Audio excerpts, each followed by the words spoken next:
I'm Leigh Brown, and this is Real Talk with Leigh Brown. I am so excited because today I get to be Mama Hen and bring y'all a newer person in real estate who is doing a great job at 26 years old.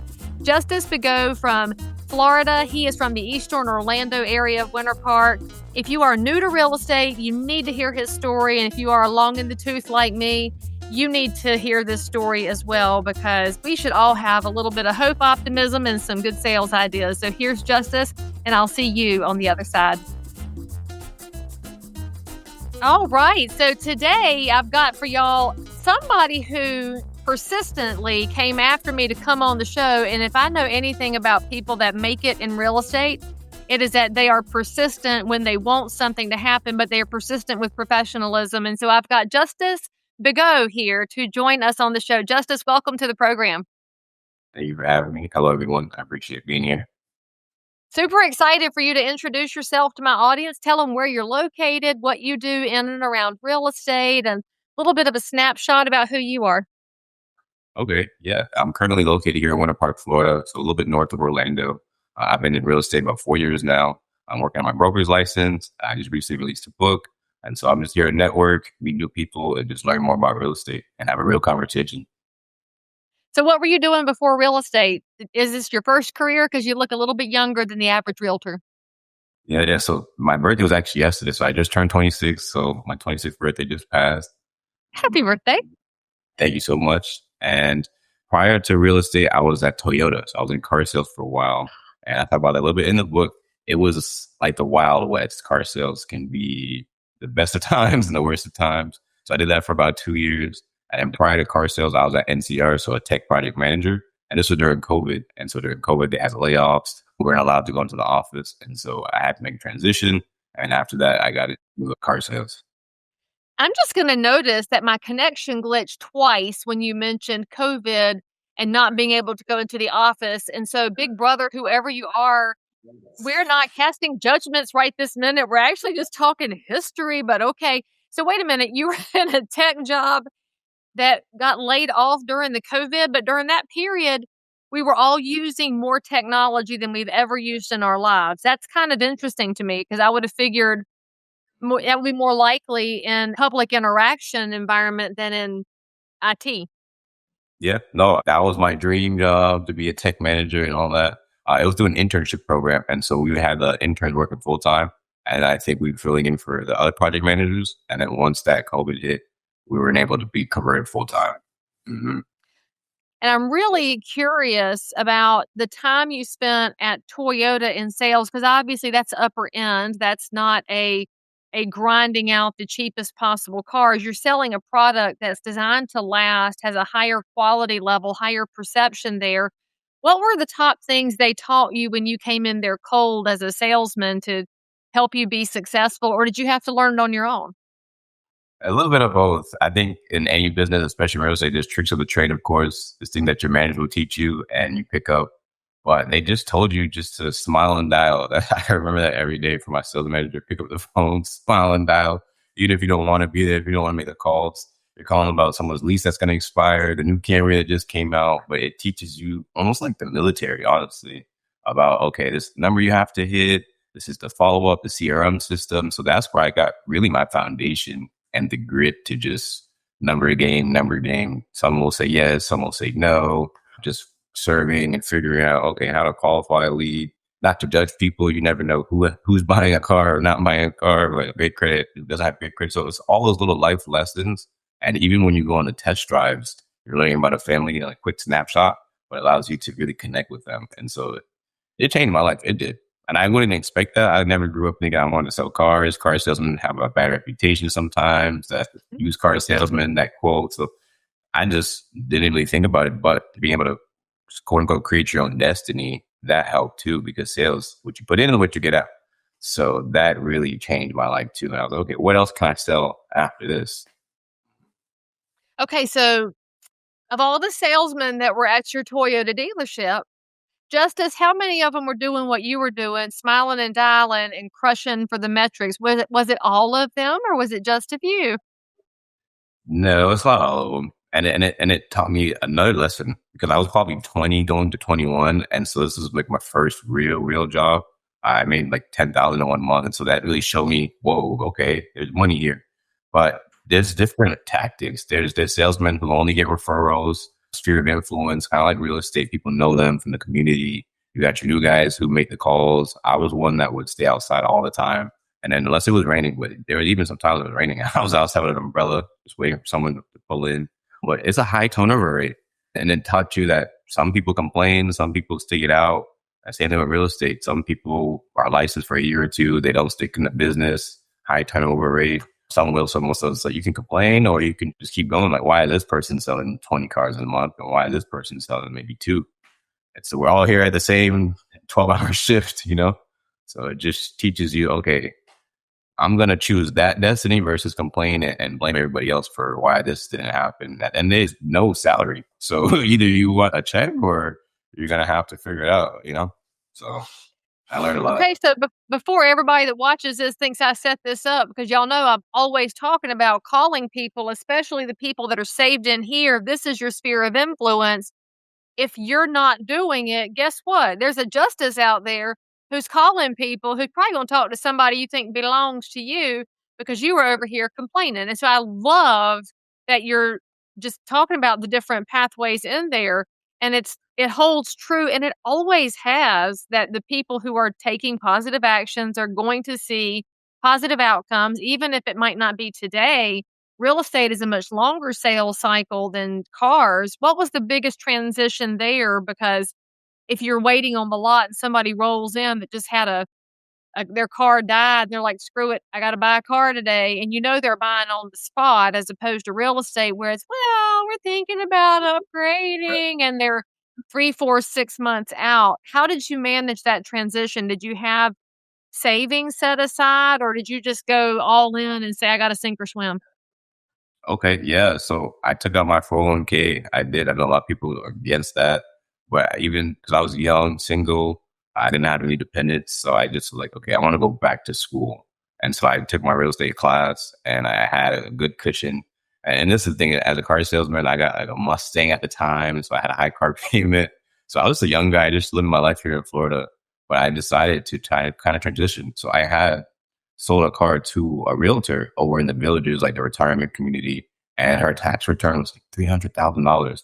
Or when she filled her credit app, and I was like, "Teach me what you do." She bought her Porsche cash. We had like a used Porsche. She bought her son a new truck, and so I ended up delivering her that Porsche. But just learning from her and being with her family and driving around, that was like my first deal off, or one of the deals off of the dealership. So I was in the villages, delivered a Porsche. We're getting lunch. She'd buy me food. She'd say, "Thank you." So just that culture of handling deals outside, I knew I need to make that transition. I was like, okay, it's possible. I don't have to be here 12 hours. But that's when I started to make mental notes. I had a few other realtors that I met. One of them recommended me an online school, the Watson School. So I did that.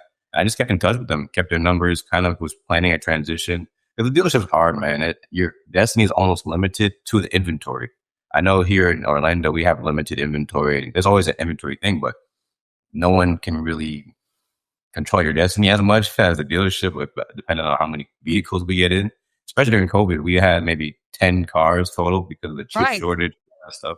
So they were charging the high prices, so we were making money, but very high competition, toxic culture. Sales managers push you a lot to compete. So I just had to decide, okay, do I want to live this lifestyle or do I want to create my own destiny? So long story short, got into the real estate school. I had my savings. I had at least 20,000 saved up, 30,000 saved up. And so I did have some money saved up. But what I was doing is I still did a part-time job. I think I was at Ross in the morning from like 5 a.m. to like 9 a.m. doing boxes and stuff like that. And listen to like your podcast, a few other podcasts. So that's when I started to learn more. I joined the team and they taught me a lot. And that's kind of how I got started even writing this book. It's just what my mentors were teaching me. And I think realtors have a good family energy where they know how hard it is and they just take you in, especially mentors. And so I had a lot of guidance. I will say that. So I had my little savings, my little part-time jobs, and guidance for sure. But you know what, Justice? There's something that's different about you than about a lot of people that get into real estate, and it's that you recognized that you wanted a mentor and you wanted a culture that would pour into you and help you grow. We have a lot of people that get into this business and then they get their license and they think they know everything because they took a test and they don't open themselves up to the people that will pour into them, like that lady who took you into the villages. I have a dear friend who's in real estate over there, and she's an older lady, which is perfect for the villages. She would absolutely just adopt you like you're her grandson in 25 seconds because her joy comes from helping other people. And I think that is one of the secrets to real estate that we don't talk about enough, but we should talk about it more so we can attract more young talent like you. Because I guarantee there is some retired realtor who listens or watches this show that's going to be trying to find you to say, do you want to inherit my business? Because now that we have a generation gap in real estate, we also have a lot of aging out realtors who would love to find somebody to inherit their book, but they've got to have somebody with the right attitude. And our business provides so many opportunities for that. So I got to give you all the kudos for being the one who worked the early hours to make sure you had enough income to take care of your nest egg so that you could talk to your mentor and get successful. So tell me about the first property you sold. How did you find your very first client? How did you get them to trust you as a young gun in the business? And tell us about that one. So I basically had two deals, I want to say simultaneously, that kind of stood out to me. One was a referral from my pastor at church. So shout out to my pastor at Eastland Baptist Church. And he's helped me so much with my career, Pastor Green. Is he on the And Instagram? Can I watch him preach on the Instagram? oh yeah, he doesn't personally have it. He's one of those guys, old school. He doesn't want any social media, but the actual church has a page. They live stream, so we keep him up to date. But if it was up to him, he'd play golf, he'd camp out, and just be off the grid. But he's definitely on there. We could. I'll send you the link. And before that, it was a young couple. They were students at UCF, so the University of Central Florida. This is one of my very first open houses for my mentor. So I was on their team, the Rampersad team here in East Orlando. So the listing agent, hey, Doug, this one holds one of these open houses. We just got this listing. I was like, all right, fine. And when you first start open houses, you don't know what to expect. So you just set up your table, maybe some snacks, some water, you put your signs outside. And I don't think I got like a high turnover. I don't think people really came, maybe 2 or 3 couples. So it just your first introduction. And so I might have been a little bit down about it. Did I make the right choice? All those thoughts maybe come in when you're by yourself. And this young couple came in, and I think they came with their parents. They were looking around, and I'm not going to say I used my dealership mentality, but I was like, these young guys, I don't know if they have money, if they're serious or not. I don't know. But they filled out the contact form, my open house sheet. They left their information. And I did text them. I said, hey, thanks for coming to the open house. And I want to say they submitted a very low offer. That probably was maybe 300,000. I think they wanted to submit maybe like 200, 220. And I just was like, oh man, they're lowballing, and I don't even want to talk to them. And but I kind of left it alone. And then they actually followed up with me a week later. Hey, we're so interested. We actually want to make a full price offer. Can we meet? And I was like, whoa, had I not What given just them, happened?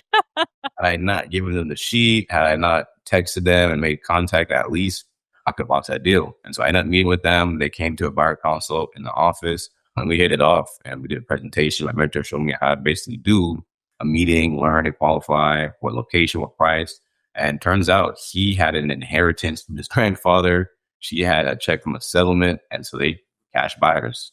They could buy cash, but they ended up getting a mortgage through Zillow, but they couldn't buy cash. So I could say that to say they were well qualified, and you just never know. And then my mentor told me this is probably the easiest real estate transaction you'll ever do, because they're a younger couple. They really trusted in me as a professional. There wasn't really, well, we want this. And they were very, very willing to cooperate. And we were able to get that deal done. And it was the best thing ever, because I want to say 3 years later, he had a job relocation, which I really think it was like last summer. And I ended up selling that property too. So I Aw. relisted it and sold it to them for them. And it was a great time to see them again, and that connection. So, I did repeat business, and that was like my first taste of it. And I've been seeing it lately now, going into year 5 almost. There's that repeat business. Well, and that's where we got to give a shout out to Watson, because they do have an amazing real estate school, and also to your mentor for making sure that you had a good process for that consultation so that you would know better how to counsel them when you're able to sit down with them. But the bigger thing I'm hearing from you is that you almost jumped into an assumptive mode that says, well, forget this. They're not going to do anything until they came back to you. And I really wish more agents would check themselves, because our human nature is to start making assumptions about people, especially if they want to make a low ball offer. And we forget that sometimes if they make a low offer, it's because their friend on Facebook just said, oh, the market's crashing and you could steal houses. And they're hearing bad advice until they talk to a professional who may or may not know what to say, but has a mentor to pour into them until you build yourself up to knowing. So I I can't stress that enough. I mean, back to the car thing, I have to tell you a funny story about my grandma. She was like 5 feet if she stood on her straight up and tall. She was a tiny little spicy woman, and she and my grandfather was a builder. And so they had had a really good couple of months. She would needed a new car, and he told her, "Get any car you want." So she went to the Mercedes dealership. She thought she wanted a Mercedes. And she was wearing, as she called her blue jeans, she called them dungarees. She had on her dungarees and her rose garden shirt. And she was not dressed like a lady that would go to the Mercedes dealership, and she went in there, they wouldn't speak to her. It didn't acknowledge her, didn't act like she even existed, assumed that because she was dressed like that, she wasn't their customer. Well, she was a very spicy woman. She stalked out of there and went and bought a car across the street at a different dealership, paid cash for it because that's what she had in her pocketbook, and proceeded to talk smack about that car dealership for the rest of the days that she was on God's green earth. And if we'd ever had the idea of having a Mercedes near her, we'd had to hear that story. So it's just a reminder to all of us that the traps have always existed. But when you Yep. learn how to fight them off, you can have a successful business. And I'll also say, as the old person in this room here, it's No. easy for a younger realtor to make the assumption that people don't want you as their agent because you are the younger one in the relationship. If you have a retiring couple, but then you find out through experience that the people in the villages are sometimes just very excited to hire a young person because they want you to have a good start in life. So, how have you overcome getting in your own way as a younger realtor in a market that can be a little bit older? Yeah. So that's been the question. So last year they named me 30 under 30 for Caldwell Banker real Good estate agents. job. Appreciate it. And I had to really lean into that branding. And I even did that in my application. I think the innocence of youth, I think you have more freedom and grace not to mess up. You still have to deliver. But I talk about one of the quotes I use at the dealership, and I learned it from one of my managers. I don't want to lie to you. I don't want to mess up, but I'm going to find out for you. And that honesty and saying that servant leadership, basically, people like that energy. And I do it full time. I don't have any children yet. My wife, she's 6 months pregnant though. So we have Yay, babies. Let's go. but prior is that was my thing. Hey, I'm full time, I'm working, I'm young, I'm ready to go. Whatever you need, I'll figure it out for you. If I didn't know. Of course, when you're communicating with your clients, you want to be knowledgeable and professional. But if it was something I didn't know, then I would just be honest. Hey, I won't lie to you, I'll get back on that, or let me go get that document for you. And just being proactive and just kind of guessing what they need prior, that's helped me a lot. And I do a lot of like the marketing, the drone, the editing, the technology stuff. So that's also how people see videos and like, okay, he knows what he's doing. And just even now, the AI, I'll be honest with you, if I don't know something about a neighborhood or an HOA doc, I'll pull up Claude AI or one of those apps and I'll just ask it and I'll figure it out. I'll cross reference it and I'm okay. I got it. I'll do my research. But I just think tech is helping bridge that gap to where people see a young person, they want to help out. And they also know, okay, well, technology's there. They must know something. So we can trust this guy. But it's been tough. Sometimes even an open house, someone might look at you and just be shocked that you're the agent, or you know when someone's kind of judging you, but you just have faith. And I read in the Bible a lot. I let people despise you for your youth. That's a good verse. And so just reading and just having faith, that helps bridge the gap. Well, and you're about to have the best marketing tool ever that's going to be even bigger than AI, because when people know that you have a newborn, oh, they will give you everything in the world. So I'll just tell you that when I had my kids in real estate, I would ask buyers, is it okay if I bring the baby because she's clipped into her car seat? They'd always tell me yes. And I was amazed at how honored they felt that, first of all, I had asked. They didn't diminish my professionalism for asking, but that they were allowed into my life. And I think that's one of the keys of good marketing is that people think they know you. And Yeah. when they do trust you and they want to support you. So course, make sure you have your wife's permission before you do any postcards with the baby on it, but you could talk about this is the next generation of realtor. I mean, there's so many things, but make sure she says yes first. No, I know. I definitely need to add. But I haven't thought about this. Just having him with me, making calls, just a bunch of content, TikToks, videos. If he wants to be So really great. much. Yeah. Just keep the baby's face off the camera so that the AI can't steal your baby's face right away because the world is too weird. Protect the baby above all else. Yeah. No, this is real. Hmm. All right. So as you look at the next phase of your real estate business, what is your growth path? You said you're working on your broker license. Are you looking at a future where there is Justice Real Estate Company where you can have your super cape on? Because the man of justice is too many things that I could play with that will be fun. So is that part of your future planning, or do you think you're a Coldwell Banker lifer, or are you waiting to see what the Lord reveals to you? I think a little bit of both. I love where I'm at. We're at Park Ave. So if you're familiar with Park Ave, it's right by Rollins College. So a lot of boutique shops, restaurants. So it's just beautiful, the location. So that's something that's tough for me to let go. I love the company, what they've done for me. But people always say, hey, Justice Realty or Justice League this. And I'm just like, I don't know, guys. The name, I Oh, can't remember. Justice League. That's right. Justice League. It's so easy. You can make a bobblehead of your baby, a bobblehead baby Justice League realtor. Yeah. I can't run from it. Everyone that knows my name and knows what I do, they're like, oh man, you need to do this. So we'll see. I'll take it all in. I'll take all that advice. I just see what the Lord says because we're purchasing our first home and actually we're closing. So that's a big transition. Thank you. So I use my commission and everything, house hacked. And so once I get through that phase, the baby comes, I'll really be able to sit down and like, okay, what needs to be done now? And just pray about it, see what my discernment leads us. But I definitely think just keep learning education, keep writing stuff, keep networking like this. And you just never know what happens, what falls in your lap. Well, and when you anoint the doorpost on that new house and get your little prayer closet lined up, you're going to have to stand in it like this because I feel like I'm supposed to stand like this if I'm going to say justice, like the Justice League stance. That could at least be in your headshot. But I do want to talk about you mentioned very briefly in passing house hacking as a way to get into your house. And we know that right now there is a whole big kerfluffle about this young generation, which you're a part of as a Zoomer. You'd be a Zoomer, not a young millennial. You're a Zoomer because my kids are Zoomers and we have the alphas. So you're all being told as a generation that you will never own a house. You are lifelong renters. Can you give some insights and some ideas and some hopefulness to other 26-year-olds who are trying to figure out how to put a plan together, the top three things they should be doing to achieve home ownership no matter what?